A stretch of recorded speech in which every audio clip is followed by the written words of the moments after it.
ఏడుచుడు ఏం చేయద్దు అయిపోయింది.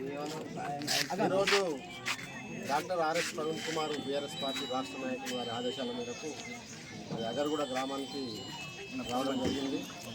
మరి గత 4 రోజుల క్రితము తుమ్ముడే రాజశేఖర్ మరి సావుకర్ దగ్గర పనిచేస్తుంటుండే. ఆయన ఒత్తిడి భరించలేక, ఆయన హింసలను భరించలేక మనస్తాపం చెంది ఒక నిన్ను ప్రాణాన్ని వదిలేసుకున్నాడు. దానికి మేము బీఆర్ఎస్ పార్టీ తరఫున చాలా బాధపడుతున్నాం, ప్రగాఢ సానుభూతి తెలియజేస్తున్నాం. అయితే భవిష్యత్తు లోపల మరి ఆ రోజు సార్ వచ్చి ఆ ధర్నా చేసి అధికారుల మీద ఒత్తిడి తీసుకురావడం జరిగింది.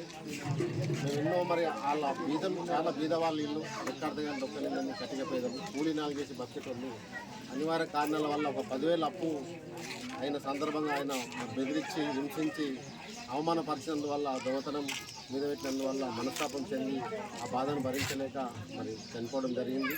ఇది ప్రజలందరికీ తెలిసింది.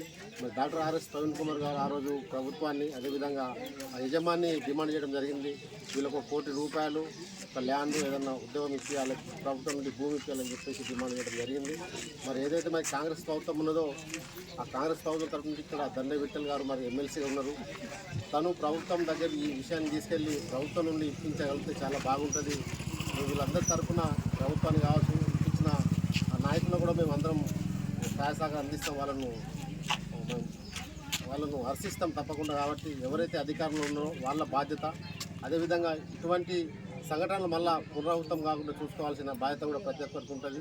ఎందుకంటే ఇది చాలా వెనుకబడ్డ ప్రాంతం. ఆ రోజు సార్ చెప్పిండ్రు, ఇటువంటి సంఘటనలు ఎన్నో రోజులు నడుస్తున్నాయి. తాలూకా మొత్తంలో ఇటువంటి సంఘటనలు జరుగుతున్నాయి.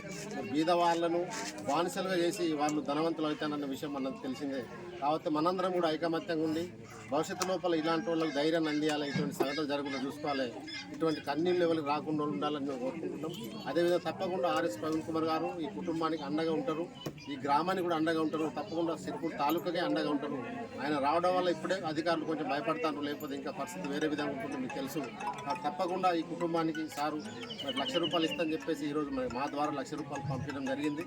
కుటుంబ సభ్యులకు, వాళ్ళ తల్లికి, వాళ్ళ మేనత్త వీళ్లకు ₹1,00,000 ఇవ్వడం జరిగింది. తప్పకుండా డాక్టర్ ఆర్ఎస్ ప్రవీణ్ కుమార్ గారు వీళ్ళ కుటుంబానికి అండదండలుగా ఉంటారు. తప్పకుండా దోషులు ఎవరైతే ఉంటారో వాళ్ళను తప్పకుండా శిక్షించే వరకు కూడా ఆయన నిద్రపోయిన ఆ రోజు చెప్పింది. కాబట్టి తప్పకుండా అమ్మ మీకు సారు మీకు ఎప్పటికీ అండదండలు ఉంటారు.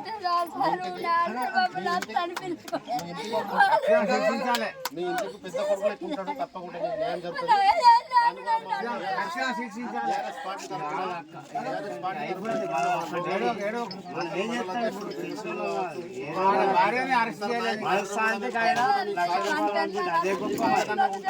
తప్పకుండా మీకు పోరాటం చేస్తామని తెలియజేస్తాం.